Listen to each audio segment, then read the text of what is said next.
New York, on a cold winter afternoon. Inside the grand high-rise of Walker Corporation, Ethan Walker, the current chairman of the city's most powerful financial empire, was awaiting a reunion that hadn't happened in over 20 years. A girl stepped out of the sleek black limo, her long, wavy hair framing a cold gaze that barely concealed her unease. She was Natalie Walker, the daughter who had been kidnapped at the age of 5, long presumed lost to the world forever. "Welcome home," Ethan said, his voice trembling as he saw her. "We've been searching for you for 22 years. Natalie said nothing. Her eyes wandered across the lobby. Once her home, now unfamiliar. Childhood memories flickered faintly.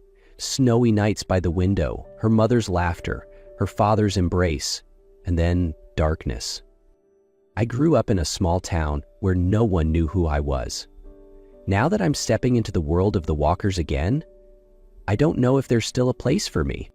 Ethan stepped forward, embracing his sister for the first time in 2 decades. "It doesn't matter where you were. You're a Walker, and now you're home." But no one knew. Her return would awaken long-buried secrets, ignite hidden agendas, and trigger a new war, right in the heart of New York's elite. As Natalie stepped into the Walker family's Manhattan estate, she was instantly overwhelmed by its lavish grandeur, but the coldness in the air was unmistakable. Inside, the brothers she'd never met were already waiting. Ethan, the eldest, began the introductions. "This is Lucas, your second brother," Ethan said, pointing to a tall, broad-shouldered man whose sharp eyes radiated the aura of a fighter. "He's a 3-time national MMA champion." Lucas gave a curt nod. "Welcome back, sis. Never thought you'd be a warrior from the past." "And this is Darren," Ethan continued, "your third brother, a renowned traditional medicine doctor who runs a top clinic on Park Avenue." Darren stared at Natalie with a layered expression. "I heal people, but I can also spot a threat when I see one." His words hung heavy in the air. "Ryan, your fourth brother, A-list Hollywood actor," Ethan added with a light chuckle. "He just won the Oscar for Best Actor." Ryan waved cheerfully. "I thought drama was just for the screen. Guess we're living it now." And last, Oliver, the youngest, a tech genius ranked among the top hackers worldwide, graduated top of his class at MIT. Oliver smiled. "Welcome home, Natalie. Your data's been restored," he joked. "Time to reset the family system." In the corner of the room, a girl stood silently, watching. Her smile was polite, but her eyes held shadows. "This is Emily," Ethan said gently. "She was adopted after you disappeared. She's been with us ever since." Natalie nodded, but unease stirred inside her. Emily stepped forward and hugged her tightly. "It's so beautiful when sisters reunite, isn't it?" Natalie felt a phantom needle pierce her chest. Not from the hug, but from something behind that perfectly sweet mask. Something dangerous was drawing near. The longer Natalie stayed in the Walker mansion, the more she felt something wasn't right. Emily was always overly friendly. She appeared everywhere Natalie went, as if trying to monitor her every move. At their first family dinner, she eagerly served Natalie food and smiled sweetly, but her eyes flicked constantly to the brothers, gauging their reactions, almost as if ensuring Natalie didn't steal their attention. Lucas, once a fierce MMA champion, now sat in a wheelchair. Ethan had said it was from a car accident years ago, but Natalie noticed his symptoms didn't match a typical injury. His skin was pale, his hands slightly trembled, and his body felt abnormally cold to the touch. One night, Natalie quietly entered Lucas's room and ran some tests using the medical tools hidden in her travel case. She took a small blood sample, analyzed it right there in the dark. What she found left her shaken. Lucas's bloodstream contained traces of an extremely rare traditional poison, a compound once used in remote parts of Asia, now trafficked only on the black market in places like the Bronx. The next morning, she went undercover into Bronx's underground herbal shops. After some subtle questioning, a vendor leaned in and whispered, "You're with her, right? The brown-haired girl? She's been buying that cold powder for weeks." Cold powder, the exact toxin found in Lucas's system. Natalie left the shop with clenched fists. She didn't yet know who was behind it, but one thing was certain. The enemy lived under the same roof, and she would not let another walker fall. 3 days later, Lucas collapsed in the middle of the living room while taking medication prescribed by Darren. The Walker family erupted in panic. Emily was the first to scream, rushing toward him with crocodile tears. "It must be that strange herbal remedy Natalie brought back," she cried. "Get away from him," Natalie snapped, shoving Emily aside as she dropped to her knees beside Lucas. Ethan stepped forward to intervene, but paused when he saw the fire in Natalie's eyes. From her coat pocket, she pulled out a set of gleaming silver acupuncture needles, the kind only someone with elite training would dare to use. "What are you doing?" Darren frowned, skeptical. "You're not a doctor." "No, but I'm the only one here who knows how to neutralize a poison none of you even recognized," she replied sharply. Without waiting, she began inserting the needles into precise pressure points on Lucas's body. The room fell silent. Emily stared daggers at Natalie. She knew if Natalie succeeded, all her accusations would fall apart. 20 tense minutes passed. Sweat beaded down Natalie's forehead. The final needle was placed into the heart meridian. And then Lucas stirred. A faint gasp escaped his lips. "Natalie," he whispered. Gasps echoed through the room. Ryan clutched his head. She actually saved him?" Ethan turned to Darren. "You're the doctor. How did you not see the poison?" Darren lowered his eyes, silent. From the shadows, Oliver stepped forward, holding a headset connected to his tablet. A video played on the screen. Emily secretly sprinkling powder into Lucas's medicine glass. "Anything you'd like to say, Emily?" Ethan asked coldly. Emily froze, her face drained of color. Natalie stood tall, eyes calm and unwavering. "I don't need anyone's belief. The truth speaks loud enough." After the chaos of saving Lucas, the Walker mansion barely had time to settle when a luxurious Rolls-Royce pulled up outside. An elderly woman, dignified and commanding, stepped out, Jason Cole's grandmother, matriarch of the Cole Group, a longtime business partner of the Walkers.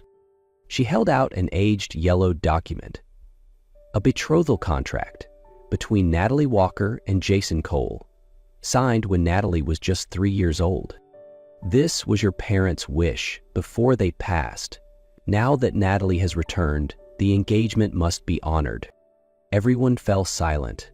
Natalie was stunned. She had never even heard the name Jason Cole before, much less that she was promised to him. Just then, Jason entered, sharply dressed, cool, the epitome of a New York CEO.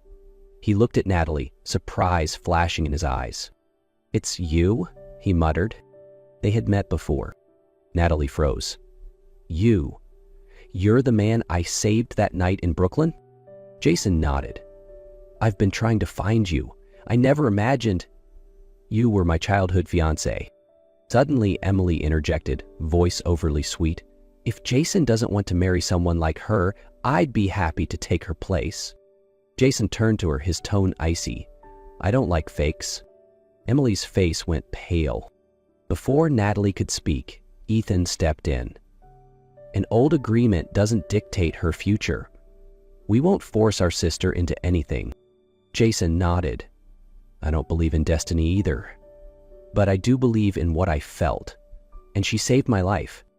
His gaze found Natalie's. "If you'll allow it, I'd like the chance to start over. Not because of the contract, but because of you." Just 3 days after Jason's offer to start over, a nightmare struck again. Lucas suddenly collapsed into a deeper coma. His heart stopped for several minutes. The Walker mansion spiraled into chaos. Darren was in shock. Emily sobbed uncontrollably and pointed directly at Natalie. "It's her. She's still feeding Lucas those strange folk remedies. I saw her this morning." "Shut up," Natalie snapped. I didn't give him anything today. Ethan hesitated. Wait, let's confirm. Oliver interrupted. No need to confirm. He held up his tablet, his hand slightly trembling. I tested the remaining medicine in Lucas's room. It's been tampered with. The dosage of a certain compound is 10 times stronger than last time. Natalie froze. That's impossible. Emily smirked. Then who brought that medicine into his room this morning? All eyes turned to Natalie. She took a step back. I wasn't even in his room.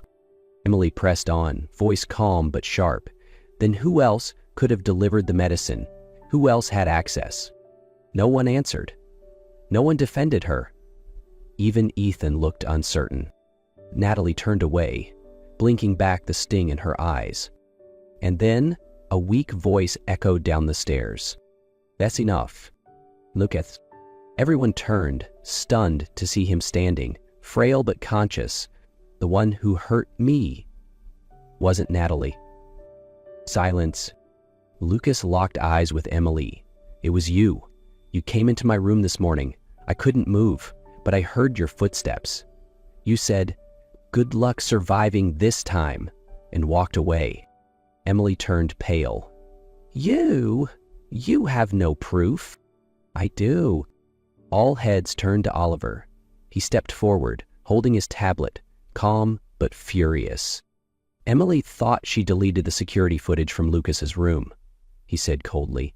What she didn't know is that the system has a triple-layered backup, synced to the company server I personally coded. A gasp escaped Ryan. Let's see what Emily tried to erase, Oliver added, tapping the screen. The room went silent as the video played. Emily creeping into Lucas's room, a tray of medicine in her hands, her face twisted in focus. Good luck surviving this time, her voice whispered from the speakers. Emily's knees buckled. No one spoke. Natalie looked at Emily, not with anger, not with hatred, just quiet disappointment. For someone taken in by my family, you chose to poison a paralyzed man? Emily trembled. I just wanted things to go back the way they were, before you came. Emily was taken away in silence. No one said a word. No tears. No pleas. Only the quiet collapse of a trust that had been betrayed too many times. Ethan was the first to speak, his voice calm but firm. From this day forward, Natalie will officially be recognized as the heir to Walker Corporation, as stated in our parents' final wishes. Lucas nodded, still weak. She saved my life, more than once. Ryan, usually the joker, spoke solemnly. None of us deserve to be called her brothers if we ever let her suffer injustice again. Oliver gave a soft smile. The system's clean now, sis. Jason stepped forward, eyes sincere. Natalie, if my offer still stands, I want to start again, not out of obligation, but because of you. Natalie looked at him. For the first time since her return, she no longer felt like an outsider. We won't start because of the past, she said. We'll start because of the present. She took Jason's hand, eyes lifting toward the night sky, aglow with the lights of New York. One chapter had ended, and another had just begun. New York on a quiet winter night. At the top floor of Walker Tower, Natalie stood alone by the glass window, gazing down at the glowing city. Every light, every distant honk, it all belonged to her now. No more doubt, no more hiding. She hadn't just reclaimed her family, she had reclaimed herself. From a forgotten girl, Natalie Walker was now the rightful heir of the Walker Empire, a beloved sister, and a woman chosen for who she truly was. And above all, she was someone who never stopped believing in the truth. From the day Natalie became the official heir of Walker Corporation, her life changed. No more shadows, no more doubts. But more importantly, she was no longer alone. Jason was always there. Never demanding, never stealing the spotlight.